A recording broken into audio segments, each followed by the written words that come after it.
Passage എടുത്തിട്ട് ഞാൻ അതിനെ എക്സ്പോസിഷൻ ചെയ്യുകയാണ്. എന്നാൽ ഇന്ന് പകലിൽ ഒരു ചിന്തയിൽ നിന്നാണ് ഞാൻ എൻ്റെ സെർമൻ ഞാൻ ചെയ്യുവാൻ ആഗ്രഹിക്കുന്നത്. കഴിഞ്ഞ ഒരു 1-2 എൻ്റെ ഹൃദയത്തിലേക്ക് ഒരു പ്രകാശനം, പരിശുദ്ധാത്മാവ് പ്രകാശനം തന്ന ഒരു ചിന്ത ദൈവം മുൻപാകെ വെച്ചിട്ട് ദൈവസന്നിധിയിൽ പ്രാർത്ഥിക്കുവാനാണ് ആഗ്രഹിക്കുന്നത്. നമ്മുടെ ഹൃദയത്തിനൊക്കെ ഒത്തിരി ധൈര്യം തരുന്ന, ഒത്തിരി കംഫർട്ട് തരുന്ന ഒരു ആശയം നിങ്ങളുടെ മുൻപിൽ വെച്ച് പ്രാർത്ഥിക്കുവാൻ ആഗ്രഹിക്കുന്നു. നമ്മുടെ കർത്താവ് ഭൂമിയിലായിരുന്നപ്പോൾ തൻ്റെ ശിഷ്യന്മാരെ റബ്യൂക്ക് ചെയ്ത, വാൺ ചെയ്ത സിറ്റുവേഷൻസ് ഉണ്ടായിട്ടുണ്ട്. പ്രത്യേകിച്ച് 7 തവണ ഒരു പർട്ടിക്കുലർ ഇൻസിഡന്റുമായി ബന്ധപ്പെട്ട് അവരെ റബ്യൂക്ക് ചെയ്ത സ്ഥലങ്ങളുണ്ട്. ഏതെന്നറിയാമോ? ഒരു പ്രത്യേക വിഷയത്തിന് വേണ്ടി ശിഷ്യന്മാരെ റബ്യൂക്ക് ചെയ്ത ഒരു 7 ഇൻസ്റ്റൻസ്. അതെല്ലാം നമ്മൾ നോക്കുമ്പോൾ ഒരു ഒറ്റ തീമിലാണ് അത് നിൽക്കുന്നത്. ആരെങ്കിലും ഊഹിക്കാമോ? അവരുടെ അവിശ്വാസം നിമിത്തം കർത്താവ് അവരെ ശാസിച്ചതായിട്ട് പലയിടങ്ങളിൽ നമുക്ക് കാണുവാൻ കഴിയുന്നു. പ്രത്യേകിച്ച് 7 ഇടങ്ങളിൽ അത് വ്യക്തമായി നമുക്ക് കാണുവാൻ കഴിയുന്നുണ്ട്. സ്തോത്രം. അപ്പം 7 കാര്യങ്ങളിൽ അവരുടെ അവിശ്വാസം കണ്ടിട്ട് യേശു അവരെ ശാസിച്ചിട്ടുണ്ട്. എന്തായിരുന്നു അവരുടെ അവിശ്വാസം, എന്തായിരുന്നു എന്നുള്ള കാരണങ്ങളെല്ലാം നമ്മൾ പുറകാലെ നമ്മൾ ചിന്തിക്കുവാൻ പോകുകയാണ്. അപ്പം നിങ്ങളുടെ ഹൃദയത്തിൽ ഉയരാവുന്ന ഒരു ചോദ്യം, പാസ്റ്ററെ, ഈ അവിശ്വാസം ഇത്ര വലിയ തെറ്റാണോ? സ്തോത്രം. പലപ്പോഴും നമുക്ക് അവിശ്വാസം എന്ന് പറയുമ്പോൾ, ദൈവത്തെ സംശയിക്കുമ്പോൾ, അവിശ്വാസം എന്ന് പറയുമ്പോൾ നമ്മൾ പലപ്പോഴും അതൊരു സില്ലി മാറ്റർ ആയിട്ടാണ് പലപ്പോഴും നമ്മൾ കരുതാറുള്ളത്. എന്നാൽ ദൈവസന്നിധിയിൽ, ദൈവ മുൻപാകെ അൺബിലീഫ്, അവിശ്വാസം എന്നത് കഠിനമായ അല്ലെങ്കിൽ ശാസിക്കപ്പെടേണ്ട ഒരു തെറ്റായിട്ടാണ് വിശുദ്ധ വചനം നമ്മളെ പഠിപ്പിക്കുന്നത്. അതുകൊണ്ട് തന്നെ അവിടെ അവിശ്വാസം കണ്ടപ്പോൾ യേശു അവരെ ശാസിച്ചതായിട്ട് നമുക്ക് കാണുവാൻ കഴിയുന്നുണ്ട്. 7 പ്രാവശ്യമാണ് തന്റെ ശിഷ്യന്മാരെ കഠിനമായി ശാസിച്ചത്. സ്തോത്രം. അപ്പോൾ നിങ്ങൾ ചോദിക്കാൻ, പാസ്റ്ററെ, അപ്പം എൻ്റെ ജീവിതത്തിൽ ഞാൻ അവിശ്വസിക്കാറുണ്ട്. പലപ്പോഴും എൻ്റെ പ്രശ്നത്തിന്റെ മുൻപിൽ വരുമ്പോൾ എൻ്റെ ജീവിതത്തിൽ അവിശ്വാസത്തിന്റെ വാക്കുകൾ വരാറുണ്ട്. അപ്പോൾ അതൊക്കെ തെറ്റാണോ? ബൈബിൾ വചന അടിസ്ഥാനത്തിൽ ഇന്ന് പകലിൽ ദൈവമക്കളെ നിങ്ങളോട് ഞാൻ പറയട്ടെ, അവിശ്വാസം എന്ന് പറയുന്നത് ദൈവവചന അടിസ്ഥാനത്തിൽ ശാസിക്കപ്പെടേണ്ട കുറ്റമാണ്. കർത്താവ് വളരെ സീരിയസ് ആയി ഡീൽ ചെയ്ത ഒരു കാര്യമാണ് ശിഷ്യന്മാരുടെ ജീവിതത്തിൽ വന്നുപോയ അൺബിലീഫ് എന്ന് പറയുന്നത്. സ്തോത്രം. അപ്പോൾ പ്രത്യേകിച്ച് 2 പ്രധാനപ്പെട്ട വാക്യങ്ങളിൽ കർത്താവ് അമേസ്ഡ് ആയി എന്ന് പറയുന്നുണ്ട്, അസ്റ്റോണിഷ്ഡ് ആയി, കർത്താവ് ആശ്ചര്യപ്പെട്ടു എന്ന് പറയുന്നുണ്ട്. ഒന്നാമത്തെ ഭാഗം നമ്മൾ വായിക്കുന്നത് മത്തായിയുടെ സുവിശേഷം 8-ാം അധ്യായം അതിന്റെ 10-ാമത്തെ വാക്യം നമ്മൾ വായിക്കുമ്പോൾ അവിടെ നമ്മൾ ഇങ്ങനെ കാണുന്നുണ്ട്, നമ്മുടെ കർത്താവ് അതിശയിച്ചു എന്ന് പറയുന്നു. അതിങ്ങനെയാ വായിക്കുന്നത്, അത് കേട്ടിട്ട് യേശു അതിശയിച്ചു, പിൻചെല്ലുന്നവരോട് പറഞ്ഞത്, ഇസ്രായേലിൽ കൂടെ ഇത്ര വലിയ വിശ്വാസം ഞാൻ കണ്ടിട്ടില്ല. നോക്കിക്കേ, അപ്പൊ കർത്താവ് അതിശയിച്ച ഒന്നാമത്തെ ഭാഗം എന്ന് പറയുന്നത് നമുക്കെല്ലാം അറിവുള്ള കാര്യമാണ്. ഞാൻ പറഞ്ഞങ്ങ് പോവാണ്. ശതാധിപൻ യേശുവിന്റെ അടുക്കൽ വരികയാണ്. എന്നിട്ട് പറയുകയാണ്, യേശുവേ, എന്റെ ബാല്യക്കാരൻ, എന്റെ ഭൃത്യൻ പക്ഷപാതം പിടിച്ചു കിടക്കുക, അവന് വേണ്ടി അവനെ നീ ഒന്ന് സൗഖ്യമാക്കണം. സ്തോത്രം. അപ്പോൾ യേശു അവന്റെ ആ ഒരു റിക്വസ്റ്റ് പ്രകാരം അവനെ സൗഖ്യമാക്കാനായി ശതാധിപന്റെ വീട്ടിലേക്ക് പുറപ്പെടാൻ തുടങ്ങുമ്പോൾ ആ ശതാധിപൻ യേശുവിനോട് പറയുന്ന ഒരു പദമുണ്ട്, യേശുവേ, നീ എന്റെ പുരയ്ക്കകത്ത് വരാൻ ഞാന് യോഗ്യനല്ല. സ്തോത്രം. നീ ഒരു വാക്ക് കൽപ്പിച്ചാൽ അവൻ സൗഖ്യമാകും. ആരാണ് ഈ ശതാധിപൻ? ആരാണ് ഈ സെഞ്ചുറിയൻ? നമുക്കെല്ലാം അറിവുള്ള കാര്യമാണ്. അവൻ യഹൂദനല്ല, അവനൊരു റോമൻ ആർമി ഓഫീസറാണ്. അവന്റെ കീഴിൽ 100 കണക്കിന് സോൾജിയേഴ്സ് ഉള്ള ഒരു റോമൻ ആർമി ഓഫീസറാണ് ശതാധിപൻ. യഹൂദനല്ല, ഇസ്രായേലിനല്ല, ജാതീയ പശ്ചാത്തലമുള്ള ഒരുവൻ നിന്നിട്ട് പറയുകയാണ്, യേശുവേ, എന്റെ പുരയ്ക്കകത്ത് വരാൻ ഞാൻ യോഗ്യനല്ല, നീ ഒരു വാക്ക് കൽപ്പിച്ചാൽ അവൻ സൗഖ്യമാകും. നോക്കുക, അവന്റെ വിശ്വാസം കണ്ടിട്ട് യേശു അതിശയിച്ചു പോയി. എന്നിട്ട് പറയുകയാണ്, ഇസ്രായേലിൽ കൂടെ ഞാൻ ഇത്ര വലിയ വിശ്വാസം കണ്ടിട്ടില്ല. നോക്കുക, ഒരു ഭാഗത്ത് അവരുടെ വിശ്വാസം കണ്ടിട്ട് യേശു അതിശയിക്കുന്നു. എന്നാൽ അതിനൊരു മറുഭാഗമുണ്ട്. മർക്കോസിന്റെ സുവിശേഷം 6-ാം അധ്യായം അതിന്റെ 6-ാമത്തെ വാക്യം നമ്മൾ വായിക്കുമ്പോൾ, മാർക്ക് ചാപ്റ്റർ 6 വേഴ്സ് 6, അവിടെ ഇങ്ങനെയാണ് നമ്മൾ വായിക്കുന്നത്. ഒന്ന് വായിച്ചേ, മർക്കോസിന്റെ സുവിശേഷം 6-ാം അധ്യായം അതിന്റെ 6-ാമത്തെ വാക്യം നോക്കുക. അവരുടെ അവിശ്വാസം ഹേതുവായി അവൻ ആശ്ചര്യപ്പെട്ടു. അവൻ ചുറ്റുമുള്ള ഊരുകളിൽ ഉപദേശിച്ചുകൊണ്ട് സഞ്ചരിച്ചു പോന്നു. നോക്കുക, ഇവിടെ എന്താ സംഭവിക്കുന്നത്? സ്തോത്രം, നമുക്കറിയാം യേശു തന്റെ പിതൃഭവനത്തിലേക്ക് ചെല്ലുകയാണ്, അല്ലെങ്കിൽ തന്റെ ചാർച്ചക്കാരുടെ ഇടയിലേക്ക് ചെല്ലുകയാണ്, തന്റെ സ്വന്തം പട്ടണത്തിലേക്ക് ചെല്ലുകയാണ്. അവിടെ ആ ഭാഗം 1-ാമത്തെ വാക്യം മുതൽ താഴോട്ട് നമ്മൾ ഇങ്ങനെ വായിച്ചു വരുമ്പോൾ നമുക്ക് കാണുവാൻ കഴിയുന്നുണ്ട്. സ്തോത്രം, യേശു തന്നെ അവിടെ പറയുന്നുണ്ട്. അവിടെ യേശു അവിടെ അടുക്കിലേക്ക് ചെല്ലുമ്പോൾ അവരവിടെ ചില കമന്റ്സ് പറയുന്നത് നമുക്ക് കാണുവാൻ കഴിയുന്നു. ഇവൻ അച്ഛന്റെ മകനാണ്, ഇവന്റെ സഹോദരനെ നമുക്കറിയാം, ഇവരുടെ സഹോദരിമാർ നമ്മുടെ കൂടെ ഉള്ളതാണ്, ഇവനെ നമുക്കറിയാവുന്നവനാണ്. അങ്ങനെ യേശുവിന്റെ സ്വന്തക്കാര്, യേശുവിന്റെ ചാർച്ചക്കാരുടെ അടുക്കിലേക്ക് യേശു കടന്നു ചെല്ലുന്നു. അവിടെ അടുത്ത വാക്യം, 5-ാമത്തെ വാക്യം നമ്മൾ വായിക്കുമ്പോൾ ഇങ്ങനെയാ വായിക്കുന്നത്: യേശുവിന് അധിക വീര്യപ്രവൃത്തികളൊന്നും അവിടെ ചെയ്യാൻ കഴിഞ്ഞില്ല. Praise the Lord. ചിലര് പറയാറുണ്ട് യേശുവിനെ അവിടെ സൗഖ്യമാക്കാൻ കഴിഞ്ഞില്ല എന്ന് പറയാറുണ്ട്. പ്രിയരെ, അങ്ങനെയല്ല അതിനെ വ്യാഖ്യാനിക്കേണ്ടത്. യേശുവിന് കഴിയാത്ത കാര്യങ്ങളൊന്നുമില്ല. അവൻ സർവശക്തനാണ്, അവനെ കൊണ്ട് കഴിയാത്ത. എന്നാൽ ഇവിടെ എന്താ സംഭവിച്ചത്? സ്തോത്രം, അതിന്റെ ഒരു ഇന്റർപ്രിട്ടേഷൻ എനിക്ക് ഭയങ്കരമായിട്ട് ഇഷ്ടപ്പെട്ടു. ഇങ്ങനെയാ പറയുന്നത്, സ്തോത്രം, യേശുവിന്റെ അടുക്കലേക്ക് ദീനക്കാരെയും രോഗികളെയും അവർ കൊണ്ടുവന്നില്ല എന്നുള്ളതാണ് സത്യം. സ്തോത്രം, കാരണം ഇവനെ അറിവുള്ള വ്യക്തിയാണ്, അവനെ പരിചയക്കാരാണ്. അതുകൊണ്ട് അധികം രോഗികളെ ഒന്നും യേശുവിന്റെ അടുക്കിലേക്ക് കൊണ്ടുവന്നില്ല. അതുകൊണ്ട് വലിയ വീര്യപ്രവൃത്തികളൊന്നും യേശുവിന് ചെയ്യാൻ കഴിഞ്ഞില്ല. രണ്ടാശയം നിങ്ങളുടെ മുൻപിൽ വെക്കുകയാണ്. ഒന്ന്, ഒരു ഭാഗത്ത് അവരുടെ വിശ്വാസം കണ്ട് യേശു ആശ്ചര്യപ്പെടുകയാണ്. മറുഭാഗം അവരുടെ അവിശ്വാസം കണ്ട് യേശു ആശ്ചര്യപ്പെടുകയാണ്. ഞാൻ എൻ്റെ സെർമന്റെ മെയിൻ ഭാഗത്തേക്ക് കയറുന്നതിന് മുമ്പ് ഈ ഒരു ടാഗ് ലൈൻ നിങ്ങളുടെ ഹൃദയത്തിൽ നിങ്ങൾ സൂക്ഷിച്ചോണം. എൻ്റെ വിശ്വാസം കണ്ട് യേശു അതിശയിക്കുമോ, അതോ എൻ്റെ അവിശ്വാസം കണ്ട് യേശു അതിശയിക്കുമോ? ഇന്ന് പകലിൽ ഒന്നുകൂടെ ഞാൻ പറയാം, നിങ്ങളുടെ ഹൃദയത്തിൽ നിങ്ങൾ ഒരു ടാഗ് ലൈനായി ഇന്ന് പകലിൽ ഇട്ടോണം. എൻ്റെ വിശ്വാസം കണ്ട് യേശു അതിശയിക്കുമോ, അതോ എൻ്റെ അവിശ്വാസം കണ്ട് യേശു അതിശയിക്കുമോ? നോക്കുക, ഇവിടെ ഒരു ഭാഗത്ത് അവരുടെ വിശ്വാസം കാണുകയാണ്, മറുഭാഗത്ത് അവരുടെ അവിശ്വാസം കാണുകയാണ്. നോക്കുക, 7 തവണ, എനിക്കത് മുഴുവൻ പറയാൻ സമയമില്ലെങ്കിലും സ്തോത്രം, എനിക്ക് കിട്ടുന്ന സമയത്തിനകത്ത് ഞാൻ പറഞ്ഞുകൊള്ളാം. 7 തവണയാണ് യേശു അവരുടെ അവിശ്വാസം കണ്ട് അവരെ വാൺ ചെയ്തത് എന്ന് പറയുവാൻ കഴിയുന്നുണ്ട്. 1-ാമത്തെ ഭാഗം നമ്മൾ കാണുന്നത് മത്തായിയുടെ സുവിശേഷം 6-ാം അധ്യായം അതിന്റെ 30-ാമത്തെ വാക്യം. ആർക്കെങ്കിലും വായിക്കാം? കർത്താവ് തന്റെ ഗിരിപ്രഭാഷണവുമായി ബന്ധപ്പെട്ട് ആ കാര്യങ്ങൾ ഇങ്ങനെ പറഞ്ഞ് ചിട്ടയും അടുക്കുമായി ഇങ്ങനെ പറഞ്ഞു വരുമ്പോ കർത്താവ് അവരോട് പറയുന്ന ഒരു പദമുണ്ട്. അവിടെ 25-ാമത്തെ വാക്യത്തിലും 28-ാമത്തെ വാക്യത്തിലും 31-ാമത്തെ വാക്യത്തിലും 34-ാമത്തെ വാക്യത്തിലും കർത്താവ് അവരെ പ്രത്യേകിച്ച് പറയുന്ന ഒരു പദമുണ്ട്. ഡു നോട്ട് വറി, ഒന്നിനെ കുറിച്ചും നിങ്ങൾ വിചാരപ്പെടരുത്.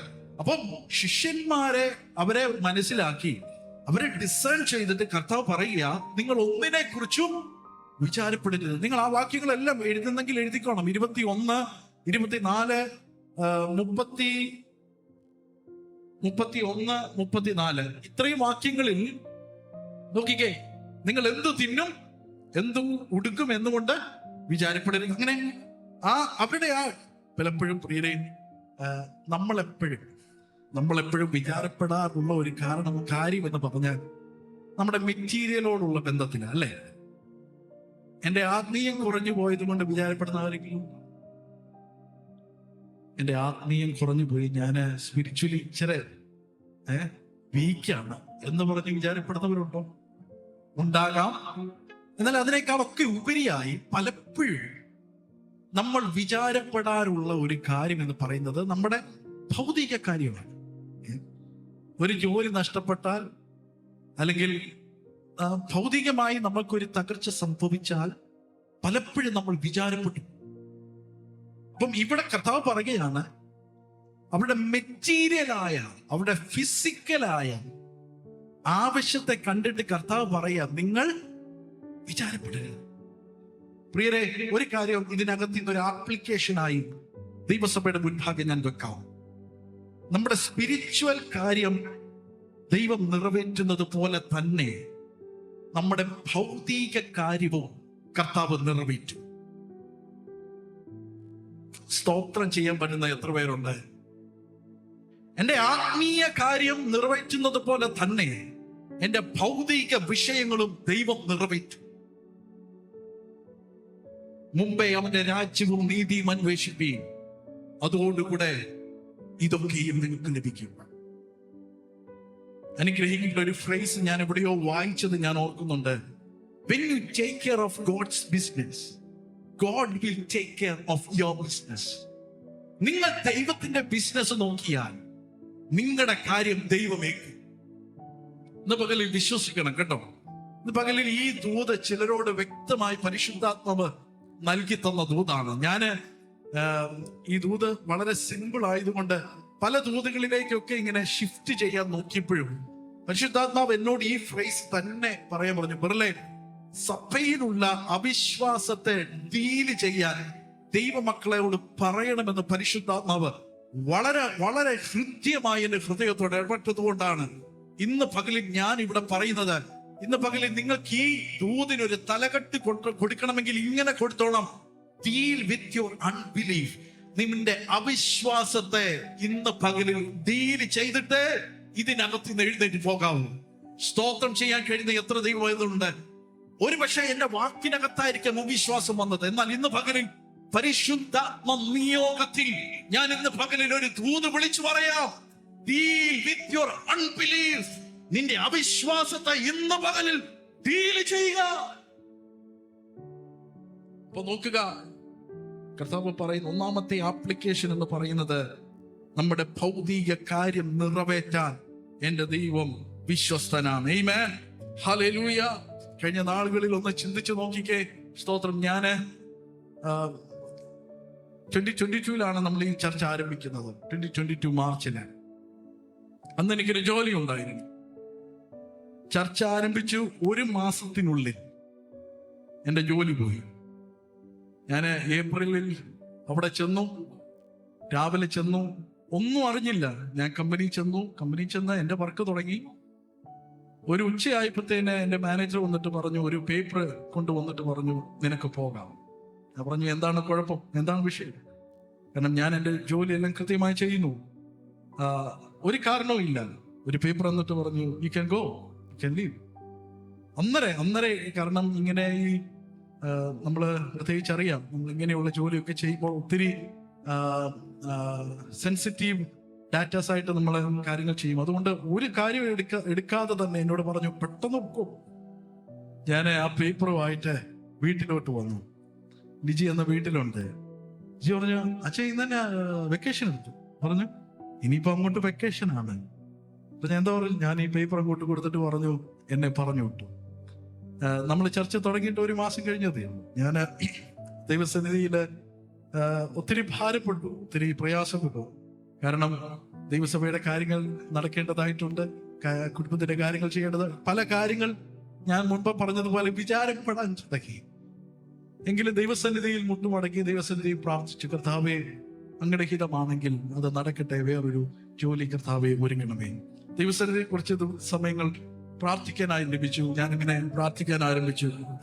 പ്രിയരെ, ഒരാഴ്ചക്കുള്ളിൽ ഞാൻ എന്നെ അങ്ങോട്ട് റിക്രൂട്ട് ചെയ്ത എന്റെ ഏജൻസി വിളിച്ചിട്ട് പറഞ്ഞു, there is another opportunity for you. നിനക്ക് ആഗ്രഹമുണ്ട്? ഞാൻ പറഞ്ഞു, യെസ്, ഓഫ് കോഴ്സ്. അവര് പറഞ്ഞു, ഒരു ഉറപ്പും ഞങ്ങൾ തരുന്നില്ല, ഞങ്ങള് നിന്നെ അങ്ങോട്ട് വിടാമെന്ന് പറഞ്ഞു. അങ്ങനെ എന്നെ ആ പുതിയ ഒരു സ്ഥലത്തേക്ക് എന്നെ ഇന്റർവ്യൂവിനായിട്ട് വിട്ടു. ഇന്റർവ്യൂ ചെന്നു, ഞാൻ അറ്റൻഡ് ചെയ്തു. എവിടെയാണെന്നോ എന്താണെന്നോ ഒന്നും അറിയത്തില്ല. ജസ്റ്റ് പോയി ഇന്റർവ്യൂ അറ്റൻഡ് ചെയ്തു. അത് കഴിഞ്ഞു. 1 ആഴ്ചയായി, 2 ആഴ്ചയായി, ഒരു വിവരവും ഇല്ല. ഞാൻ അങ്ങനെ ഏജൻസി വിളിച്ചിട്ട് ചോദിച്ചു, എന്തെങ്കിലും ഉണ്ടോ? അവര് പറഞ്ഞു, ഒരു റിപ്ലൈയും അവര് തരുന്നില്ല. So you better look for another job. ഞാൻ ദൈവസന്നിധി പിന്നെയും ദൈവസന്നിധി പ്രാർത്ഥിക്കാൻ തുടങ്ങി. ഒരു മാസം കഴിഞ്ഞപ്പോൾ, ഏകദേശം മെയ് ആയപ്പോൾ, പെട്ടെന്ന് ഏജൻസി എന്നെ വിളിച്ചിട്ട് പറഞ്ഞു, "വെറിൽ, we have a good news. നിനക്ക് ആ കമ്പനിയിൽ നിന്ന് വിളി വന്നിരിക്കുന്നു. ബാക്കിയുള്ള പേപ്പേഴ്സ് എത്രയും വേഗം നിങ്ങളുടെ ഈ സബ്മിറ്റ് ചെയ്യാം." ഞാനങ്ങനെ, എന്നിട്ടും ഈ കമ്പനി എവിടെയാണെന്നോ എന്താണെന്നോ എനിക്കറിയത്തില്ല. അവര് പറഞ്ഞ പ്രകാരം ഞാൻ എൻ്റെ ഡോക്യുമെന്റ്സ് എല്ലാം കൊടുത്തു. ഞാനിങ്ങനെ ജോലിക്ക് പോകേണ്ട ദിവസമാണ്. ഇപ്പൊ നമുക്ക് മാപ്പിടണമല്ലോ, അഡ്രസ്സ് നോക്കി മാപ്പിടണം. ഇത് എവിടാണ്? ഞാൻ രാവിലെ എഴുന്നേറ്റ്, കാരണം പൊതുവെ അവിടെയുള്ള ജോലി എല്ലാം 30 മിനിറ്റ്സ് 40 മിനിറ്റ്സ് ദൂരെ ആയിരിക്കാം. അങ്ങനെ ഞാൻ മാപ്പിട്ടപ്പം 300 എന്നൊരു പദം വന്നു. 300. ഞാൻ ദൈവം 300 കിലോമീറ്ററോ, ഇത് എവിടെയാണ്? കാരണം ഞാൻ നോക്കിയില്ല, അഡ്രസ്സ് നോക്കിയില്ല കമ്പനിയുടെ. 300 എന്ന് പറഞ്ഞു. പിന്നെ ഒന്നുകൂടെ നോക്കിയപ്പോൾ കാണുന്നത് 300 മീറ്റർ. ഞാൻ അവിടെ ഇരുന്ന് കർത്താവിന് ഒത്തിരി സ്തോത്രം ചെയ്ത് ലിജിയോട് പറഞ്ഞപ്പോൾ ലിജിക്ക് വിശ്വസിക്കാൻ കഴിഞ്ഞില്ല. പ്രിയരെ, 300 മീറ്റർ. കർത്താവ് പറഞ്ഞത്, "വെറുതെ നീ ഇനി അങ്ങ് ഒത്തിരി ദൂരമൊന്നും പോകണ്ട, വീടിനടുത്ത് തന്നെ ഞാൻ നിനക്ക് ജോലി ശരിയാക്കിയിട്ടുണ്ട്." ആമേൻ. ഒരു കാര്യം ഞാൻ പറയാതെ, if you take care of God's business, God will take care of your business. നിങ്ങൾക്ക് എവിടെയൊക്കെ എഴുതി വെക്കാമെങ്കിൽ വെച്ചോ. ഇത് നിങ്ങളുടെ ഹൃദയ പലകയിൽ നിങ്ങൾ തറച്ചു വെച്ചോ. ഹല്ലേലൂയ. ജീവിതത്തിൽ രക്ഷപ്പെടാനുള്ള ഒരൊറ്റ മാർഗമാണ്, ദൈവത്തിന്റെ കാര്യം മുന്നമേ അന്വേഷിച്ചോ, അവൻ എന്റെ കാര്യമേക്കും. ഹല്ലേലൂയ. നോക്കുക, ഒന്നാമത്തെ വിഷയം, നമ്മുടെ ഭൗതികമായ കാര്യങ്ങൾ നിറവേറ്റാൻ അവൻ ശക്തനായ ദൈവമാണ്. രണ്ടാമത്തെ കാര്യം, മത്തായിയുടെ സുവിശേഷം 8-ാം അധ്യായം അതിന്റെ 26-ാമത്തെ വാക്യം. Matthew chapter 8 verse 26.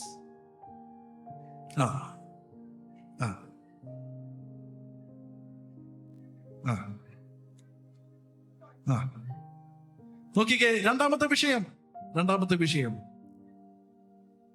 കർത്താവ് അവിടെ നമുക്കെല്ലാം അറിവുള്ള കാര്യമാണ്. തന്റെ ശിഷ്യന്മാരുമായി കർത്താവ് പടകിൽ യാത്ര ചെയ്യുകയാണ്. അങ്ങനെ യാത്ര ചെയ്തു വരുമ്പോൾ ഭയങ്കരമായ കാറ്റും തിരമാലയും കോളും പടകിന്റെ നേരെ ആഞ്ഞടിച്ചു.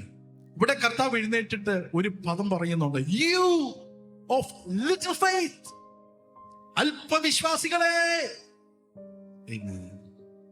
എന്റെ മക്കളെ എന്നല്ല വിളിച്ചേ, അല്പവിശ്വാസികളെ, യു ഓഫ് ലിറ്റിൽ ഫെയ്ത്ത്.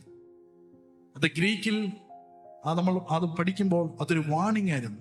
ദൈവം പറയുകയാണ്, അല്പവിശ്വാസികളെ, നിങ്ങൾ ഭീരുക്കളാകുവാൻ. എന്താ? നിങ്ങൾ ആ 8-ാം അധ്യായം എല്ലാം ആദ്യം മുതൽ വായിക്കുമ്പോൾ അത്ഭുതങ്ങളുടെ പരമ്പരകൾ അവിടെ കാണാം. 8-ാം അധ്യായം ആദ്യത്തെ ഭാഗം നമ്മൾ കാണുന്നത് 1 മുതൽ 4 വരെ കുഷ്ഠരോഗിയെ യേശു സൗഖ്യമാക്കുകയാണ്.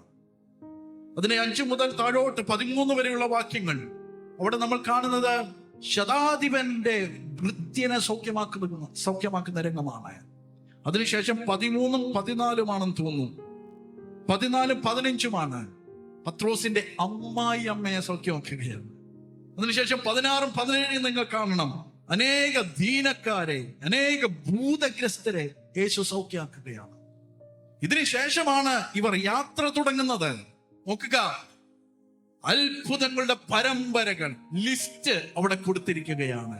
അതിനുശേഷം അവർ യാത്ര ചെയ്യുകയാണ്. അപ്പോൾ അവിടെ മുൻപിൽ ദൈവം അത്ഭുതം ചെയ്യുമെന്ന് അവർക്കറിയാം, അവർ കണ്ടതാണ്. എന്നാൽ ഇപ്പോൾ സംഭവിച്ചത്, ജീവിതത്തിനൊരു പ്രശ്നം വന്നപ്പോൾ, ജീവിതത്തിനൊരു പ്രതിസന്ധി വന്നപ്പോൾ അവർ തളർന്നു പോയി. ഹല്ലേലൂയ. അവർ ചോദിക്കുന്ന ഒരു ചോദ്യമുണ്ട്, യേശു ആരാന്ന് പോലും മറന്നിട്ട് ചോദിക്കുക, "കർത്താവേ, ഞങ്ങൾ നശിച്ചു പോകാം." യേശു അത്ഭുതം ചെയ്യുമെന്ന് അവർ മറന്നുപോയി. അവിടെ അവിശ്വാസത്തെ കർത്താവ് ഡീല് ചെയ്തിട്ട് പറയുക, "അല്പവിശ്വാസികളെ, നിങ്ങൾ എന്തിന് ഭീരുക്കളാകുന്നു?"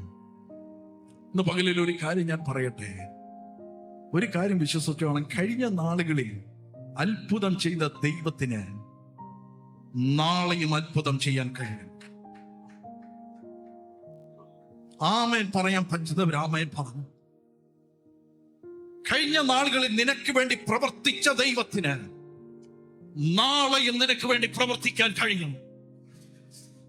നമ്മൾ വിശ്വസിക്കുന്നത്, നമ്മൾ ആരാധിക്കുന്നതും ഒരു മരിച്ച ദൈവത്തെ അല്ല, ഇന്ന് പകരം സഭ വിളിച്ചു പറഞ്ഞോണം, ഞാനും നീയും ആരാധിക്കുന്നത് ജീവിക്കുന്ന ദൈവത്തെ. ഇന്ന് പകലിലും വിശ്വസിക്കാൻ ദൈവത്തിന്റെ അത്ഭുതം നീ കാണും. Come on, somebody give him all the glory. Shatalaba rakaria talaba.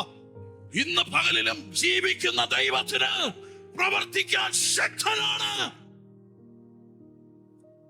ഓ റബബബബ ശബ്ദനാഥരാധന. ഇന്ന് പകലിൽ കാലതാമസം കണ്ട് ഭാരപ്പെടരുത് കേട്ടോ. ജീവിതത്തിലെ കാലതാമസം കണ്ട് ഭാരപ്പെടരുത്. ഇന്നലെ പ്രവർത്തിച്ചവന് ഇന്നും പ്രവർത്തിക്കാൻ കഴിയും. ഓ റാലബ ശതലബ ധരാധരാ. ഹല്ലേലൂയ. ഇങ്ങനെ പോയാൽ ഒത്തിരി കാര്യമുണ്ട്, 7 കാര്യമുണ്ട്. പിന്നത്തേത് ഞാൻ പറയും. എന്നാൽ ഒരു ദൂതൂടെ പറഞ്ഞ് ഞാൻ ഇന്ന് ഇവിടെ അവസാനിപ്പിക്കാം. നോക്കുക, ഇന്നലെ പ്രവർത്തിച്ച ദൈവത്തിന് ഇന്നും പ്രവർത്തിക്കാൻ കഴിയും. അടുത്തിരിക്കുന്നവരെ തട്ടിയിട്ട് പറയണം, ഇത് തന്നെ പറയണം. നിങ്ങൾ പറയുന്നത് വിശ്വാസത്തോടെ പറയണം കേട്ടോ. ആ വാക്കിന് ഭയങ്കര വിലയുണ്ട്. ഇന്നലെ പ്രവർത്തിച്ച ദൈവത്തിന് ഇന്നും പ്രവർത്തിക്കാൻ കഴിയും. പറ. ഓ ഷാധലേ ഹതോറോ ഷ്യാധലേ. ഇന്നലെ പ്രവർത്തിച്ച ദൈവത്തിന് ഇന്നും പ്രവർത്തിക്കാൻ കഴിയും. ഇന്നലെ പ്രവർത്തിച്ച ദൈവത്തിന് ഇന്നും പ്രവർത്തിക്കാൻ കഴിയും. ഈ ദൂത് ഇന്ന് പകലിൽ ഏറ്റെടുത്തേ പോകാവൂ.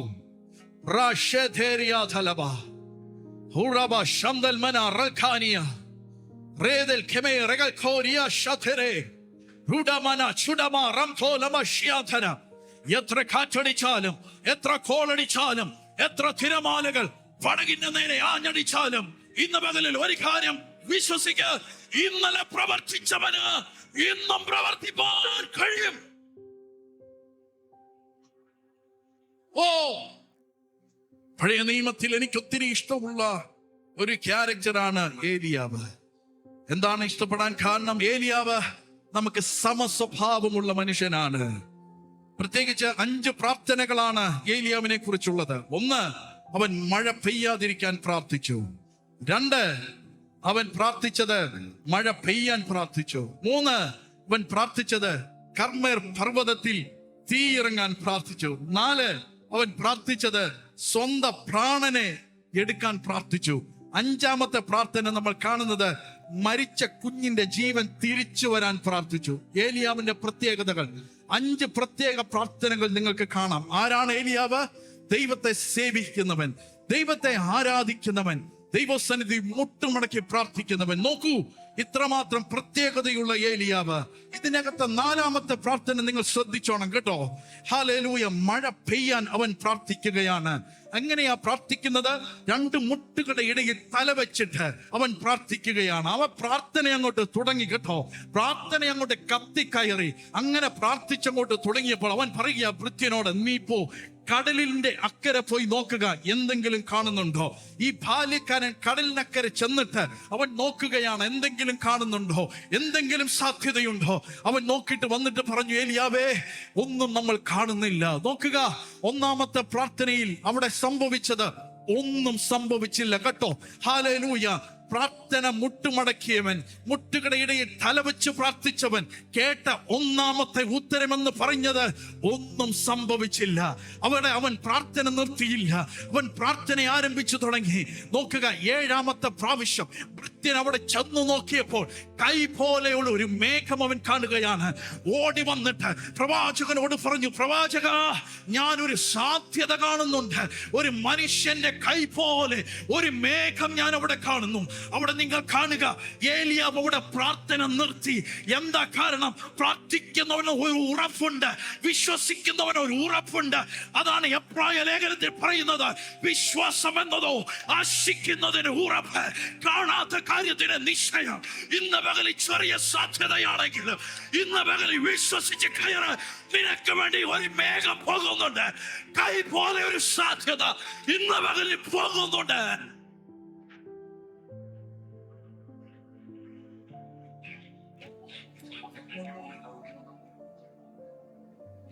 കൈ പോലെ ഒരു മേഘം, കൈ പോലെ. ഹല്ലേലൂയ. മേഘത്തെ കുറിച്ച് ഞാൻ പഠിക്കാൻ തുടങ്ങി.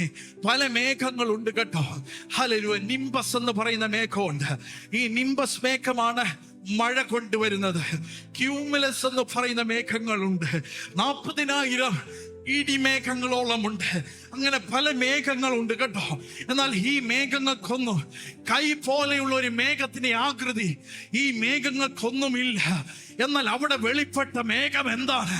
ഇന്ന് പകലിൽ ഞാൻ പറയാം, അവിടെ വെളിപ്പെട്ട മേഘം ഒരു മനുഷ്യന്റെ കൈ അല്ല.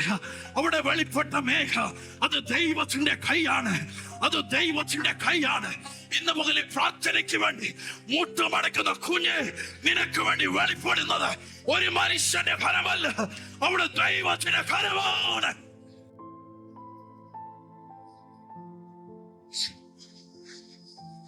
വിശ്വസിച്ചത് ഈ ദൂത് ഏറ്റെടുത്തോണം.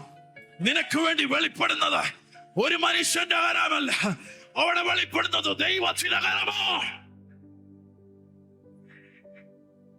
3.5 വർഷം ആകാശത്തിന്റെ വാതിൽ അടഞ്ഞു കിടക്കുകയാണ്. എന്നാൽ ഏലിയാവിനോട് ചോദിക്ക, ഏലിയാവ് നിനക്ക് എങ്ങനെ ഇത്ര ഉറപ്പ് വന്നത്? ആകാശത്തിന്റെ വാതിലെല്ലാം അടഞ്ഞു കിടക്കുക. ഏലിയാവ് പറയും, ആഹാബിന്റെ കൈ എനിക്കെതിരാണ്, ഇസബേലിന്റെ കൈ എനിക്കെതിരാണ്, ബാലിന്റെ കൈ എനിക്കെതിരാണ്, അശേരയുടെ കൈ എനിക്കെതിരാണ്. എന്നാൽ ഈ വെളിപ്പെട്ട കരം അവരുടെ ആരുടെ കരമല്ല, അതെന്റെ ദൈവത്തിന്റെ കരമാണ്.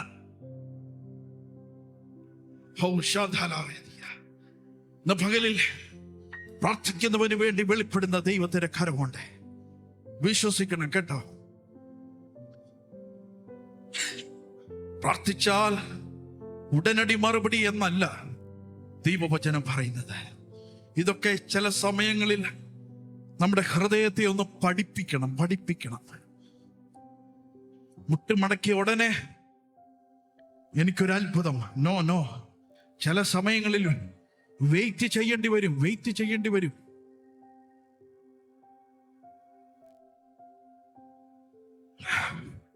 ചില സമയങ്ങളിൽ വെയിറ്റ് ചെയ്യേണ്ടി വരും. എന്നാൽ ഇന്ന് പകലിൽ വെയിറ്റിംഗ് പീരീഡ് നിന്റെ വേസ്റ്റിംഗ് പീരീഡ് അല്ല. ഒന്നുകൂടെ ഞാൻ പറയാം, ദൈവസന്നിധിയിൽ ഉള്ള നിന്റെ വെയിറ്റിംഗ് പീരീഡ് അത് വേസ്റ്റിംഗ് പീരീഡ് അല്ല. നോക്കുക, അവിടെ ഏലിയാവ് എഴുന്നേറ്റിട്ട് പൃഥ്വിനോട് പറയുകയാണ്, നീ വേഗം പോയിട്ട് ആഹാബിനോട് പറ രഥം പൂട്ടിയോട്. ഭയങ്കര ഒരു മഴ വരുന്നു. അവിടെ നമ്മൾ കാണുന്നത്, അവൻ ചെന്ന് ആഹാബിനോട് പറഞ്ഞു, ആഹാബ് രഥം പൂട്ടി ഓടാൻ തുടങ്ങി. എന്നാൽ എന്നെ ഭയങ്കരമായി ചലഞ്ച് ചെയ്തതും എന്നെ ത്രസിപ്പിച്ചതുമായ ഒരു കാര്യം ഞാൻ പറയാം. ആഹാബ് രഥം പൂട്ടി ഓടുകയാണ്. എന്നാൽ അവിടെ ഒരു വാക്യം ഇങ്ങനെ എഴുതിയിട്ടുണ്ട്, യാഹാബിന്റെ രഥത്തിന്റെ മുൻപിൽ കയറി ഒരു സാധാരണ ഒരു മനുഷ്യൻ ഓടുകയാണ്. കുതിരശക്തിയെ വെല്ലാൻ കഴിയുന്ന ഏതെങ്കിലും ശക്തിയുണ്ടോ? കുതിരശക്തി എന്ന് പറയുന്നത് 40 to 50 km/h ആണ്. അത്രമാത്രം ശക്തിയോടെ ഓടാൻ കഴിയുന്നതാണ് കുതിരശക്തി, കുതിരയുടെ പവർ എന്ന് പറയുന്നത്. എന്നാൽ ഇവിടെ നമ്മൾ കാണുന്നത് 1 രാജാക്കന്മാർ 18-ാം അധ്യായം അതിന്റെ അവസാനത്തെ വാക്യമാണ്. ഇങ്ങനെ നമ്മൾ വായിക്കുന്നുണ്ട്. ആ വാക്യം കൂടെ വായിച്ച് ഞാൻ ഇന്ന് പകൽ നിങ്ങൾക്ക് വേണ്ടി പ്രാർത്ഥിക്കും. 1 രാജാക്കന്മാർ, എന്നാൽ യഹോവയുടെ കൈ ഏലിയാവിന്റെ മേൽ വന്നു, അവൻ അരമുറുക്കിക്കൊണ്ട്. നോക്കുക, സാധാരണ ഒരു മനുഷ്യൻ, അവന്റെ മേൽ ദൈവത്തിന്റെ കരമിറങ്ങിയപ്പോ ഒരു ഡിവൈൻ ആക്സിലറേഷൻ സംഭവിക്കുകയാണ്. എന്താ സംഭവിച്ചത്? ആഹാബിന്റെ രഥത്തിന്റെ മുൻപേ അവൻ ഓടുകയാണ്. അതാ ഞാൻ പറഞ്ഞത്, ദൈവത്തിന്റെ കൈ ഒരുവന്റെ മേൽ വെളിപ്പെട്ടാൽ അവന്റെ വെയിറ്റിംഗ് പീരീഡ് വേസ്റ്റിംഗ് പീരീഡ് ആകത്തില്ല. ഇന്ന് പകലിൽ ചില വിഷയങ്ങളെ നോക്കി ആരെങ്കിലും ഭാരപ്പെടുന്നെങ്കിൽ, ഒരു പക്ഷേ നിങ്ങളുടെ സ്റ്റാറ്റസിന്റെ വിഷയമാകാം, ഒരു പക്ഷേ നിങ്ങളുടെ ജോലിയുടെ വിഷയമാകാം, ഒരു പക്ഷേ നിന്റെ ജീവിതത്തിന്റെ വിഷയമാകാം. ഇന്ന് പകലിൽ ഏതെങ്കിലും വിഷയത്തിൽ നിങ്ങൾ നീറുന്നെങ്കിൽ, നിങ്ങൾ വെയിറ്റ് ചെയ്യുന്നെങ്കിൽ, ഇന്ന് പകലിൽ ഒരു ദൂത് കൈമാറുകയാണ്. ആ വിഷയങ്ങളുടെ മേൽ ദൈവത്തിനൊരു ഡിവൈൻ ആക്സിലറേഷൻ യേശുവിന്റെ നാമത്തിൽ ഇന്ന് പകലിൽ ഇവിടെ വെളിപ്പെടുകയാണ്. ഞാൻ ആത്മനിയോഗത്തിൽ ഈ ദൂത് ഇവിടെ കൈമാറുന്നു. വിശ്വസിച്ച് ഏറ്റെടുക്കുന്നവർക്കായി ഞാൻ കർത്താവിന് സ്തോത്രം ചെയ്യുന്നു. കാലതാമസത്തെ നോക്കി ഇനിയും ഭാരപ്പെടരുത് കേട്ടോ. അവിശ്വാസത്തിന്റെ ഒരു വാക്ക് പോലും ഇനി വീട്ടിൽ പറയരുത്. വിശ്വാസത്തിന് എത്രമാത്രം ശക്തിയുണ്ടോ അതുപോലെ ശക്തി നിങ്ങളുടെ അവിശ്വാസത്തിനുണ്ട്. ഓർത്തോണം. കർത്താവ് ഏറ്റവും കൂടുതൽ സീരിയസ് ആയി ഡീൽ ചെയ്ത വിഷയമാണ് അവരുടെ അൺബിലീഫ്, അവരുടെ അവിശ്വാസം. പകലിൽ നിങ്ങളെ തന്നെ ദൈവത്തിന്റെ കരുത്തിലേക്ക് കൊടുക്കുക. ജീവിതത്തിൽ എവിടെയെങ്കിലും അവിശ്വാസത്തിന്റെ വാക്കുകൾ പറഞ്ഞെങ്കിൽ ദൈവസന്നിധിയിൽ പറയുക, കർത്താവേ, ജീവിതത്തിൽ അത് സംഭവിച്ചു പോയി, എന്നോട് ക്ഷമിക്കണമേ. ദൈവസന്നിധിയിൽ എഴുന്നേറ്റ് നിൽക്കാൻ കഴിയുന്നല്ല ദൈവസന്നിധി എഴുന്നേറ്റ് നിന്നാട്ടെ. ഹല്ലേലൂയ. പരിശുദ്ധാത്മാവ് പറഞ്ഞ ഒരു ദൂത് ദൈവസഭയ്ക്ക് ഞാൻ കൈമാറി. Deal with your unbelief. നിങ്ങളുടെ അവിശ്വാസത്തെ ഇന്ന് പകലിൽ ഡീൽ ചെയ്യുക.